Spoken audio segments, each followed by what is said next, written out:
कि मैंने ये कहा कश्मीर हाउस में बैठ के कि अगर नहीं बाज आओगे बलूचिस्तान को ब्लीड करने से तो लाल किले से लेकर कश्मीर के जंगलों तक तुम्हें घुस के मारेंगे। और अल्लाह के फजल करम से इस गुनाहगार के लफ्जों की अल्लाह पाक ने हुर्मत रखी।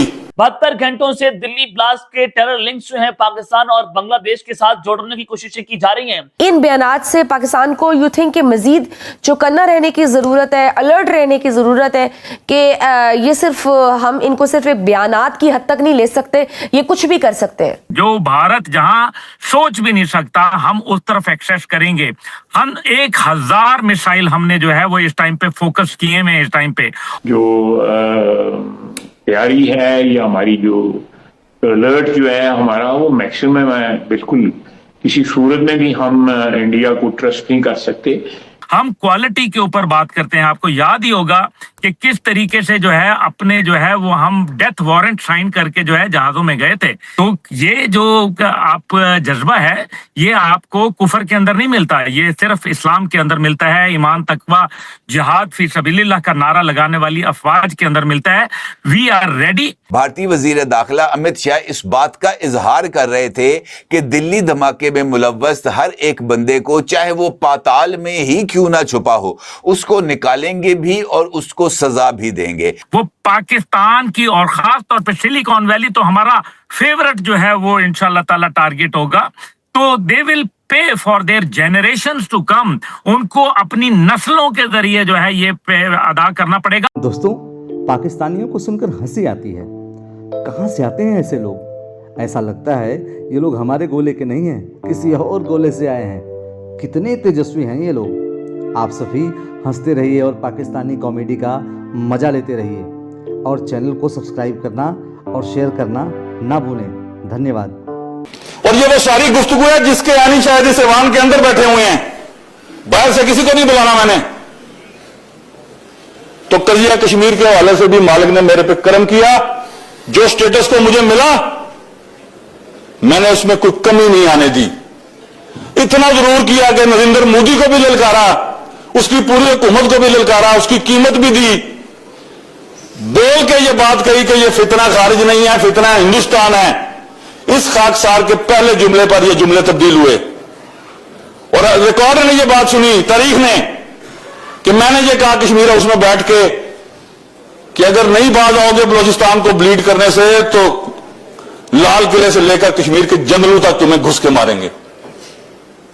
और अल्लाह के फजल करम से इस गुनाहगार के लफ्जों की अल्लाह पाक ने हुर्मत रखी। भारतीय आर्मी चीफ जो रोजाना की बुनियाद पर पाकिस्तान को धमकियां लगा रहे हैं और इनफैक्ट वो तो ये कह रहे हैं कि ये जो मई में तो ये ट्रेलर था 88 डेज का जो ऑपरेशन सिंदूर, बल्कि अब तो जो है ना अब हम पूरी फिल्म दिखाएंगे। एक तरह से तो ये बड़ा मजाइका खेज बयान है, बड़ा रिडिकुलस है, क्योंकि सबक किसने किसको सिखाया था ये तो बड़ा क्लियर हो गया था मई में तो, और दुनिया ने भी देखा। लेकिन फिर भी कौमी सलामती और सिक्योरिटी हालात के पेश नज़र इन बयानात से पाकिस्तान को यू थिंक कि मजीद चौकन्ना रहने की ज़रूरत है, अलर्ट रहने की ज़रूरत है कि ये सिर्फ हम इनको सिर्फ एक बयानात की हद तक नहीं ले सकते, ये कुछ भी कर सकते हैं। याद रखें कि पाकिस्तान एयरफोर्स जो है और पाकिस्तान आर्म्ड फोर्सेस जो है, आर्मी, नेवी, एयरफोर्स जो है, they believe in quality, they do not believe in quantity. हम जो है नंबर गेम के अंदर नहीं पढ़ते, ना हम पढ़ सकते हैं, हम क्वालिटी के ऊपर बात करते हैं। आपको याद ही होगा कि किस तरीके से जो है अपने जो है वो हम डेथ वारंट साइन करके जो है जहाजों में गए थे। याद होगा आपको कि पाकिस्तान एयरफोर्स ने जो है बकायदा अपने दस्तखत कर दिए थे कि हम जो है ये आखिरी मिशन जो है वो हो सकता है हमारा। तो ये जो आप जज्बा है ये आपको कुफर के अंदर नहीं मिलता, ये सिर्फ इस्लाम के अंदर मिलता है। ईमान, तकवा, जिहाद फी सबीलिल्लाह का नारा लगाने वाली अफवाज के अंदर मिलता है।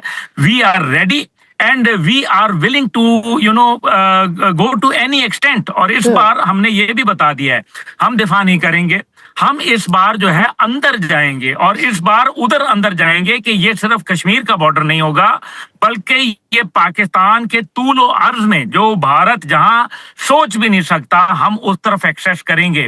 हम 1000 मिसाइल हमने जो है वो इस टाइम पे फोकस किए हैं इस टाइम पे। और याद रखें कि भारत का कोई खित्ता, कोई उसका जो स्ट्रेटेजिक जो एसेट है, कोई उसका मिलिट्री एसेट है, कोई उसका इकोनॉमिक एसेट है, कोई उसकी बंदरगाह, वो पाकिस्तान की और खास तौर पे सिलिकॉन वैली तो हमारा फेवरेट जो है वो इंशाल्लाह ताला टारगेट होगा।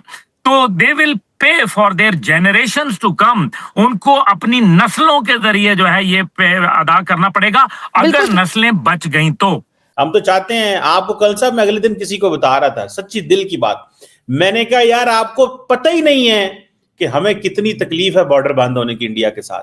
हम चाहते हैं ये बॉर्डर खुलें, ये मामलात ठीक हों, पंजाब हम भी यार देखना चाहते हैं। मैं अगले दिन किसी दोस्त को बता रहा था, first time when I ever saw India, तो पता कहां से देखा मैंने, when I watched a movie carry on जटा। मतलब मैं इंडियन पंजाब की, इंडिया को तो देख रहे थे बॉलीवुड के जरिए, लेकिन इंडियन पंजाब की वो एक मूवी थी कैरी ऑन जटा।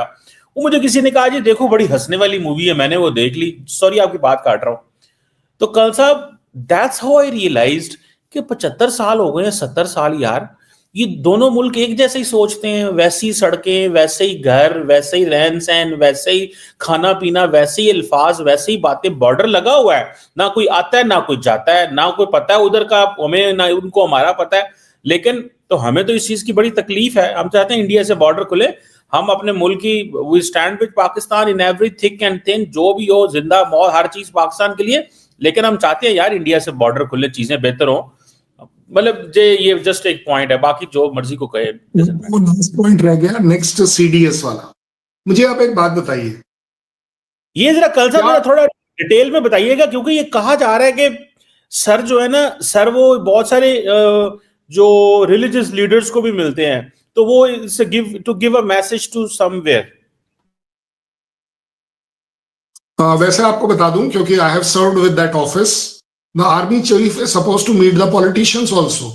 जिस स्टेट में वो जाते हैं वहां के हर उस आदमी से जो मैटर करता है, चाहे वो पॉलिटिकल हो, रिलीजियस हो, आवाम का हो, किसी का, स्कूल्स का हो, स्कूल्स का भी हो, अदरवाइज वही वाली बात होगी स्कूल में जाने का क्या मतलब है। But this is part of the protocol responsibility of the army chief कि अगर वो किसी जगह जाता है तो वहां के गवर्नर को कॉल ऑन करेगा, उसके सीएम से मिलेगा, वहां पर अगर कोई किसी भी तरह का ऑर्गेनाइजेशन है उनसे वो मिलता है, कटता नहीं है, because this is called as democracy. Next CDS, वो ज्यादा जरूरी बात है।